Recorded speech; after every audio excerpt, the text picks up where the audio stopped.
Congratulations, you have made it to the end of another week, or at least if you're listening to these podcasts as they come out, you have. If not, congratulations for listening to this whenever, and maybe binge watching them as you do stuff. I'd love to hear how you listen to them, what you listen to them doing. So if you know me, let me know. And if you don't know me, you may not know that I also have a long-time marriage and parenting podcast that I do called Let's Parent on Purpose. I'm out to about episode 375. They deal with marriage, parenting, and personal discipleship.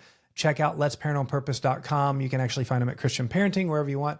And I got a bunch of resources that I put together for parents. If you want that, mom and dad, you can just simply text the word THINGS, THINGS, to 66866. That's things to 66866.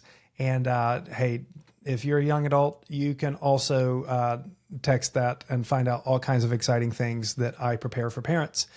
Thank you for enduring that. If you are not yet a parent and not yet married and are asking to get on with the podcast. So let's do that.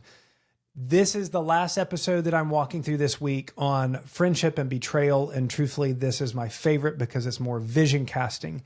In Proverbs 13:20, it says, "He who walks with the wise becomes wise, but a companion of fools suffers harm." Proverbs 27:17 says, "Iron sharpens iron, and one man sharpens another." And I mentioned to you at the very beginning of the week that our friends determine the direction and quality of our lives. We become like the people that we spend the most time with. And what I want to encourage you today is to seek out a friend group and to be a part of a friend group that has what I'm calling a gospel gravity to that friend group. What is a gospel gravity, Jay? I'm glad you asked me because I made up the term, I think. If I didn't, I think I did. A gospel gravity it's the kind of friendship that as you're around your friends, Jesus just comes out. People are better because you're around. Situations get solved. Things get done. People get served. People see the love of Jesus in your friend group.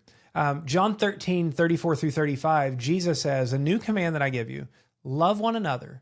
As I have loved you, so you must love one another. And by this, all men will know that you are my disciples if you love one another."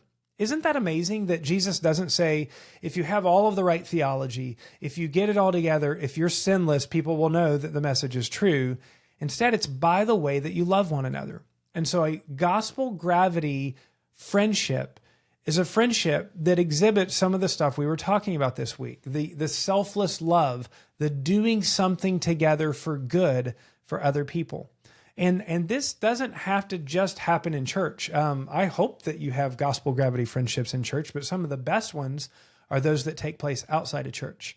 I have a couple of sons, and with my boys, I got to coach a basketball team, a youth league basketball team that had some other kids from our church on it. So it was about half church kids, half unchurched kids. And there were just enough of the kids from the church where I feel like that group had a gospel gravity. And they were able to show that they were different. Actually, we got made fun of in the league we were in. They called us the God Squad, which I thought was hilarious. But it meant that people noticed there was something different about our group. And every time we had a season, we would get somebody else that would come to church with us from that team or associated with that team. That's a gospel gravity friendship. When you're at school or when you're at work and you have other believers and your interactions are appealing and outgoing, then people want that. They want to notice that. And you're able to invite them in to the church. You're able to invite them into a Bible study. You're able to invite them straight into Jesus. You're able to share that with them. That's a gospel gravity friendship. And what I want to encourage you as we close out this week, that the best friendships you possibly have aren't self-serving friendships. They aren't the ones that just make you feel awesome about yourself. They aren't the ones where everybody lauds you and, you're the most popular or whatever.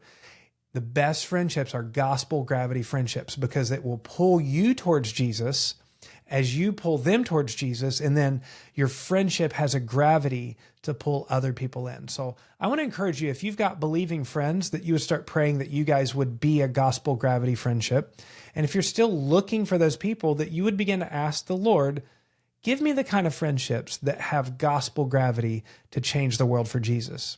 That's a great vision to end the week on. I hope this is encouraging to you. I look forward to talking to you next week. Happy Friday, if it's Friday. Happy whatever day ends in day. If not, we'll talk to you soon.